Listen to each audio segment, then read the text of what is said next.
নমস্কার বন্ধুরা, সকলকে জানাই শুভ শারদীয়ার প্রীতি ও শুভেচ্ছা। আশা করছি সকলেই খুব ভালো করে পুজো কাটাচ্ছেন। আমরাও খুব ভালোভাবে পুজো কাটিয়েছি।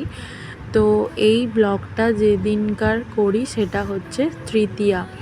অভিকের অফিস ছিল, অফিস থেকে ফিরে আমরা খাওয়া দাওয়া করে রাত্রিবেলা ঠাকুর দেখতে বেরিয়েছিলাম। আমাদের সাপুরচির ভিতরেই মোট 6টা মতো প্যান্ডেল হয়। তো সেই প্যান্ডেলগুলোই প্রথমে দেখে নিয়েছিলাম। ফার্স্ট আমরা ব্লক থেকে শুরু করেছিলাম। আমরা আমাদের বাইকটা যেখানে রাখা থাকে, মানে আমাদের ব্লকের যে জায়গাটাতে রাখা থাকে সেখান থেকে বাইকটা বার করে রাত্রিবেলা 11টার সময় করে আমরা ঠাকুর দেখতে বেরিয়েছিলাম। যেহেতু আমরা চতুর্থী থেকে কলকাতায় নর্থ সাউথ সব জায়গাতেই ঠাকুর দেখি, আর সপ্তমীর দিন যেহেতু আমরা গ্রামের বাড়ি চলে যাই, তো আমাদের হাতে সময় ছিল না, তাই আমরা তৃতীয়ার দিনই ঠাকুর দেখতে বেরিয়েছিলাম। তো এবছর আমাদের সাপুরচিতে আমরা তৃতীয়ার দিনই দেখে নিয়েছিলাম, নাহলে অন্য বছরে আমরা দশমীতে মানে ফিরে তারপর ঠাকুরগুলো দেখি। তো এটা হচ্ছে ব্লকের গেটের সামনে, মেন গেটটা ঢুকেই যে জায়গাটা পড়ে সেখানে একটা প্যান্ডেল হয়। তো প্রথমে ওখান থেকে স্টার্ট করেছিলাম, আর ওই জায়গাটা হচ্ছে ব্লকের রেস্টুরেন্ট। ওখানটা মানে যেতে যেতে ভিডিও করেছিলাম। ওখানে অনেকগুলো ভালো ভালো খাবারের দোকান আছে। আমরা অনেকবার ওখান থেকে বিরিয়ানি খেয়েছি, খুব ভালো টেস্ট করে। তো এখানে প্রথমে আমরা এই যে সাপুরচি গেট থেকে ঢুকেই হচ্ছে বাঁদিকে পড়বে এই পুজোর প্যান্ডেলটা। এখানকার লাইটিংগুলো এত সুন্দর করেছিল, দেখে মনে হচ্ছিল যেন কোনো আমরা পাড়ার বড় কোনো পুজোর প্যান্ডেলে ঢুকে গেছি। এই যে ব্লকের কাছে একটা শিব ঠাকুরের মন্দির আছে। এখানে শিবরাত্রির সময়ও খুব ভালো মানে প্যান্ডেল করে অনেক লোক এখানে পুজো দিতে আসে। আর এখানে প্রায়ই এই ব্লকের এদিকটাতে মেলা বসে, রথের সময় খুব বড় করে মেলা বসে, প্লাস অনেক লোক এখানে জমা হয়, প্রোগ্রাম হয়। আমাদের সাপুরচিতে প্রায় সব রকমই পুজো ধরতে গেলে হয়, তাই কোনো বোরিং ফিল আমাদের এখানে হয় না। এরপর আবার কালী পুজো স্টার্ট হয়ে যাবে। তো এই জায়গাটার লাইটিংটা জাস্ট অসাধারণ লেগেছিল আমার।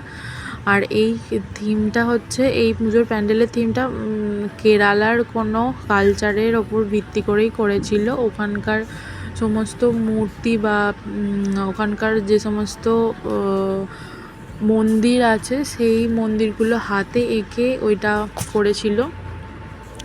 আর এই ব্লকে আমরা আগের বছর এখানে অনেক মানে সিঙ্গার এসেছিল, প্লাস ভালো ভালো কোনো অনেক আর্টিস্ট আছে। বাচ্চারাও এখানে নাচ করে, প্রোগ্রাম হয়, ভালো প্রোগ্রাম হয়। এখানে অনেক লোক জমা হয়, আর বড় সড়ো করে মেলাও বসে এখানটাতে। তো প্রত্যেক বছর এই প্যান্ডেলটা ভালোই করে। তো চলুন প্যান্ডেলটা আপনাদের একটুখানি ঘুরে দেখিয়ে দিই। যেহেতু সেদিনকে তৃতীয়া ছিল, তাই লোক তো বেশি ছিল না, আর রাতও হয়ে গেছিলো অনেক। তো ওই জন্য ফাঁকায় ফাঁকায় আমরা দেখে নিয়েছিলাম প্যান্ডেলগুলো।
এই প্যান্ডেলটার একটা জিনিস আমার খুব ভালো লেগেছে, সেটা হলো এখানকার হাতের কাজগুলো এত সূক্ষ্মভাবে করেছে যে দেখতে মানে জাস্ট অসাধারণ লাগছিল। তো এই প্যান্ডেলটা আমরা দেখে বেরিয়ে গেছিলাম। সাপুরজির বাইরে একটা প্যান্ডেল হয়েছিল, মানে আমাদের ওই কমপ্লেক্সের ভিতর থেকে বেরিয়ে জাস্ট 2 মিনিটের পথ এই গ্রামের একটা ভেতরে। কিন্তু এই গ্রামটার নামটা আমরা ঠিক জানি না। এখানে আমরা গত 2 বছর ধরে আছি, এই পুজোটা কোনো দিনই দেখিনি। এটা মনে হচ্ছে এই 2-3 বছর জাস্ট চালু হয়েছে। একটু ভিতর দিকে ঢুকতে হবে, একটা ফাঁকা মাঠের ভিতরে করেছিল। আর এখানে একজন কোনো সিঙ্গারকে এনেছিল, যেখানে সারা রাত ধরেই প্রোগ্রাম হচ্ছিল, তাই লোকটা একটু এখানে বেশিই ছিল। তো এই প্যান্ডেলটার থিমটা হলো যে বাচ্চারা এখন যে মোবাইলের প্রতি আসক্ত হয়ে যাচ্ছে, গেম খেলা প্লাস ধরুন রিল বানানো, এগুলোর ওপর বেশি মানে বাচ্চাদের মনোযোগ চলে যাওয়ার জন্য তারা পড়াশোনা থেকে একটু ডিটাচ হয়ে পড়ছে। সেই থিমটার ওপর ভিত্তি করেই মানে এটা করা হয়েছিল। আর এই যে মূর্তিগুলো হয়েছিল মানে ওই ওই থিমের ওপরেই করেছিল।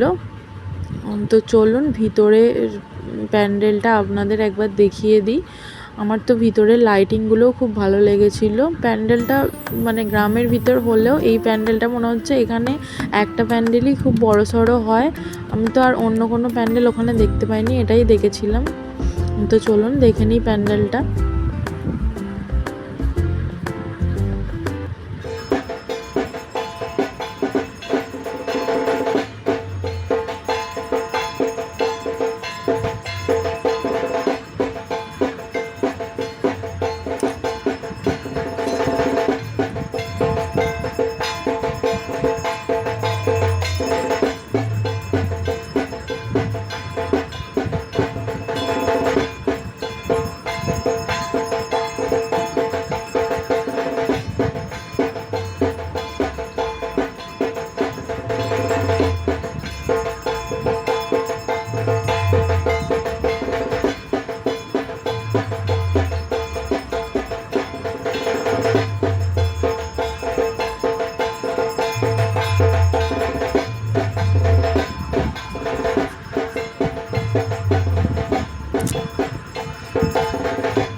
তো এই প্যান্ডেলটার প্রতিমাটা আমার খুব ভালো লেগেছিল। ওই প্যান্ডেলটা দেখার পরে আমরা আবার আমাদের কমপ্লেক্সের ভিতর চলে আসি। তো এটা হচ্ছে বি ব্লকের পুজো। এখানে বড়সড় করে রথের সময় প্রচুর বড় একটা প্যান্ডেল করে, প্লাস হচ্ছে এখানে খিচুড়িও খাওয়ায়, অনেক লোকজন খায় আর খুব বিশাল বড় মেলা বসে। এই প্যান্ডেলটার এখানে কিন্তু দুর্গাপুজোর সময় খুব একটা প্রোগ্রাম বা মেলা বসেনি দেখলাম, কিন্তু রথের সময় আমরা এবছর এসেছিলাম, অনেক লোককে এখানে খিচুড়ি ভোগ খাওয়াচ্ছিল। এটা দেখে আমরা নেক্সট গেলাম হচ্ছে কে ব্লকের পুজোটা দেখতে। কে ব্লকের পুজোটাও খুব একটা বড় করেনি, প্যান্ডেলটা ছোটোর মধ্যেই করেছিল। এখানে এই যে দুর্গার উৎপত্তি হয়েছিল সেটার ওপর একটা কিছু থিম বানিয়েছিল। তো এখানে এমনি ছোটোখাটো 2-একটা স্টল বসেছিল, কিন্তু মনে হলো না কোনো প্রোগ্রাম এখানে হবে বলে। এখানে দেখতেও পাই না কোনোবারেই যে প্রোগ্রাম হয় বলে। এল ব্লকেরও যে দুটো পুজো হয়েছিল, যে দুটো পুজো মানে প্যান্ডেল হয়েছিল, সেখানে একটা জায়গাতে শুধুমাত্র প্রোগ্রাম হয়, বেশি বড়সড় প্যান্ডেলটা করে ওই এই ব্লকেতেই, যেখানে প্রোগ্রামটা হয় ওখানেই বেশি লোক গিয়ে জড়ো হয়। তো আমরা এবছর তৃতীয়াতে এই প্যান্ডেলগুলো দেখে চতুর্থী আর পঞ্চমীতে আমরা নর্থ আর সাউথ কলকাতাতে ঠাকুর দেখতে গেছিলাম। সেই ব্লগটাও আমি পরে পোস্ট করে দেব, তো আপনারা নিশ্চয়ই দেখবেন ওই দুটো ব্লগ। তো এটাও হচ্ছে কে ব্লকেরই আরেকটি পুজো। এটা মানে ওই হাতের কোনো কাজ করে, মানে হাতের কাজ করে সেই মানে কোনো চিত্র এঁকে সেটা লাগিয়েছিল এই প্যান্ডেলের, মানে এতে লাগিয়েছিল। আর হচ্ছে খড় দিয়ে প্যান্ডেল করেছিল। এটাও ভালোই। সেদিনকে যেহেতু তৃতীয়া ছিল তাই লোকজন তো খুব একটা ছিল না। যারা এই প্যান্ডেলটার মানে দায়িত্ব নিয়েছিল তারাও কয়েকজন ওখানে বসেছিল। তবে এখানে মনে হলো প্রোগ্রাম হবে, কারণ ওখানে দেখলাম একটা স্টেজ ছোটো মতো করেছে, ওখানেই মনে হচ্ছে প্রোগ্রাম হবে। আমাদের এই সাপরচিতে মোটামুটি সব পুজোই তো প্রায় হয়, আর এখানে আপনি থাকলে একদমই বোরিং ফিল করবেন না, কারণ একটার পর একটা পুজো এখানে হয়েই যায়। তো যেহেতু সেদিনকে তৃতীয়া ছিল তাই ঠাকুরের মুখটা মানে বন্ধ করা ছিল, যেহেতু দেখাতে নেই ঠাকুরের মুখটা, তাই সিল করা ছিল। তো তারপর আমরা চলে যাই এল ব্লকের দুটো প্যান্ডেল দেখতে। এখানেও একটা ছোটো মতো প্যান্ডেল করেছিল, কিন্তু ঠাকুরটা আসেনি সেদিন। এল ব্লকের পুজোটা, যে প্যান্ডেলটার কথা বলছি সেটা হচ্ছে যে টি গার্ডেন আমি একবার দেখিয়েছিলাম আগের একটা ব্লগে, ওই যে টি গার্ডেনের ওই দিকেই এই প্যান্ডেলটা করেছে। এখানে ছোটোখাটো বাচ্চাদের খেলার জন্য কিছু বসিয়েছিল, মানে বাচ্চারা এখানে খেলাধুলা করার জন্য কিছু মেলা বসিয়েছে, প্লাস এখানে ছোটোখাটো এমনি মেলা বসবে মনে হলো। এই প্যান্ডেলটাও ছোটোর মতো করেছিল। এই এল ব্লকের এই প্যান্ডেলটা হচ্ছে আমাদের ডি গেটের, মানে আমাদের ডি ব্লকের একদম অপোজিট সাইডেই এল ব্লকের পুজোটা হয়। এখানেও আমরা দশমীর দিন আগের বছর এসেছিলাম। এখানে সমস্ত মানে দশমীর দিনই এরা ঠাকুরটাকে বিসর্জন করে দেয়।